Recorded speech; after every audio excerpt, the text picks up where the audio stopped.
Vellappally Natesan, NSS, ആൾദൈവം, Amritanandamayi, Ayyappa സംഗമം, ഇതാണല്ലോ പുതിയ ഫോർമുല.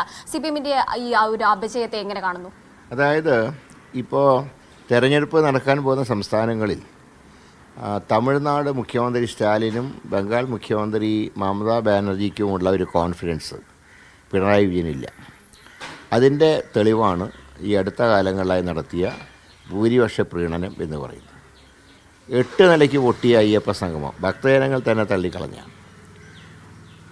അതിനെ തുടർന്ന് ഇപ്പോൾ സ്വീകരിക്കുന്ന നിലപാടുകൾ, വർഷങ്ങൾക്ക് മുമ്പ് പിണറായി വിജയൻ പാർട്ടി സെക്രട്ടറി ആയിരുന്നപ്പോൾ മഠങ്ങൾ കേന്ദ്രീകരിച്ച് വിധ്വംസക പ്രവർത്തനങ്ങൾ നടക്കുന്നതെന്ന് സ്റ്റേറ്റ്മെൻറ്റ് ഇറക്കിയാണ്. അന്ന് അമൃതാനന്ദമയിയെയാണ് ഉദ്ദേശിച്ചത്.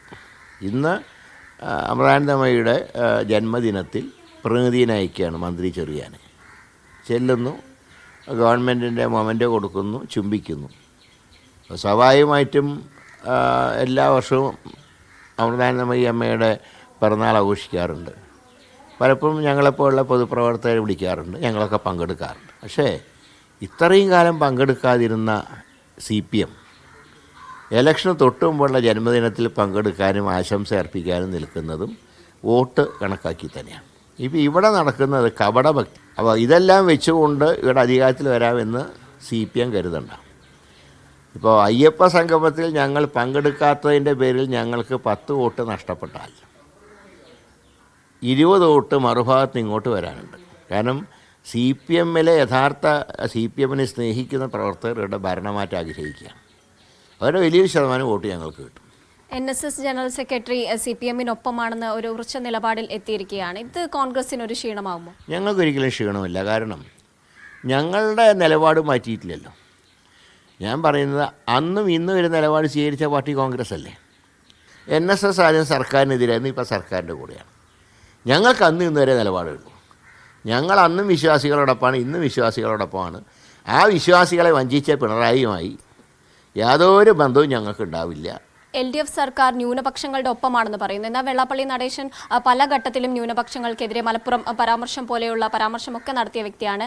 അദ്ദേഹത്തോടൊപ്പം ഈ അയ്യപ്പ സംഗമത്തിന് CM-നൊപ്പം വരുന്ന ഒരു സാഹചര്യം ഉണ്ടാകുന്നു. CM ഒരു ഘട്ടത്തിൽ വെള്ളാപ്പള്ളിക്കെതിരെ വിമർശനങ്ങൾ ഉന്നയിച്ചിരുന്നു, ഇപ്പോൾ അത് ഇല്ലാതെ മാറിയിരിക്കുന്നു. അപ്പോൾ ഇതിനെയൊക്കെ എങ്ങനെയാണ് നോക്കിക്കാണുന്നത്? അല്ല, വെള്ളാപ്പള്ളി നടേശൻ്റെ എല്ലാ പ്രസംഗങ്ങളെയും സ്പോൺസർ ചെയ്തു. അദ്ദേഹം പാലയിൽ ചെല്ലുമ്പോൾ ക്രിസ്ത്യാനികൾക്കെതിരായിട്ട് പറയും, മലപ്പുറത്ത് ചെല്ലുമ്പോൾ മുസ്ലിങ്ങൾക്കെതിരായിട്ട് പറയും. ഇതിനെയൊക്കെ സ്പോൺസർ ചെയ്യുന്ന ഒരു സ്പോൺസർഷിപ്പ് പിണറായിൻ്റെയാണ്. കാരണം അദ്ദേഹത്തിനെതിരെ ഒരിടത്തൊരു കേസും ഇല്ലല്ലോ വെള്ളാപ്പള്ളിക്കെതിരെ. ഇത്രയും അദ്ദേഹം ജാതിയെ പേര് പറഞ്ഞ് വിമർശിച്ചിട്ട് പോലും അദ്ദേഹത്തിനെതിരെ ഒരു കേസും എടുത്തിട്ടില്ല. എന്ന് മാത്രമല്ല, ഞങ്ങളൊപ്പമുണ്ട് എന്നുള്ള സന്ദേശം മുഖ്യമന്ത്രി അദ്ദേഹത്തിന് നൽകിയിട്ടുണ്ട്. അതേസമയത്ത് ന്യൂനപക്ഷങ്ങൾക്കൊപ്പമാണെന്നും പറഞ്ഞു വയ്ക്കുന്നുണ്ട്. പക്ഷേ ഇനി ന്യൂനപക്ഷങ്ങൾ അദ്ദേഹത്തിനെ വിശ്വസിക്കില്ല. കാരണം അദ്ദേഹത്തിൻ്റെ ഈ കപട നാടകങ്ങൾ എല്ലാ സമുദായക്കാരും, ഭൂരിപക്ഷക്കാർക്ക് മനസ്സിലായിട്ടുണ്ട്, ന്യൂനപക്ഷക്കാർക്ക് മനസ്സിലായിട്ടുണ്ട് പറയുന്നത്. ഈ ജാതി സംഘടനകളെയും അതുപോലെ തന്നെ ഈ ആൾദൈവങ്ങളെയൊക്കെ കൂട്ടുപിടിക്കുന്ന ഒരു ഘട്ടത്തിൽ CPM എത്തി. ഇത് ഇത്തരത്തിൽ ഇവർ ചെയ്യുന്ന കാര്യങ്ങളൊക്കെ ഇലക്ഷനെ ബാധിക്കുമെന്ന് കരുതുന്നുണ്ടോ? ഞങ്ങളുടെ വിജയത്തിന് ഇത് ബാധിക്കില്ല. ഞാൻ പറഞ്ഞല്ലോ, അയ്യപ്പ സംഗമത്തിൽ ഞങ്ങൾ പങ്കെടുക്കാത്തതിൻ്റെ പേരിൽ ഏതെങ്കിലും വോട്ട് കുറച്ച് നഷ്ടപ്പെടുകയാണെങ്കിൽ അതിൻ്റെ ഇരട്ടി വോട്ട് ഞങ്ങളുടെ നയത്തിനെ അനുകൂലിക്കുന്ന എതിർപക്ഷത്തുള്ള വോട്ട് ഞങ്ങൾക്ക് ലഭിക്കും. അതുകൊണ്ട് ഇലക്ഷനെ സംബന്ധിച്ച് ഞങ്ങൾക്ക് ലെവലേശം ആശങ്കയില്ല. NSS-മായി ഇനി ഒരു സമവായം ഉണ്ടാവില്ല, ഒരു ചർച്ച ഉണ്ടാവില്ല? അല്ല, ഞങ്ങൾ അവരായിട്ട് ഏറ്റുമുട്ടാനൊന്നും ഞങ്ങൾ പോയിട്ടില്ലല്ലോ.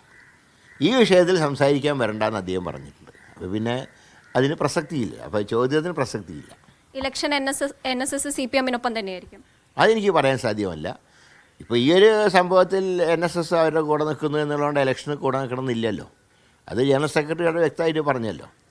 പക്ഷേ അയ്യപ്പ സംഗമത്തിൻ്റെ കാര്യത്തിൽ ഞങ്ങൾ വിട്ടുവീഴ്ച ചെയ്യാൻ സാധ്യമല്ല.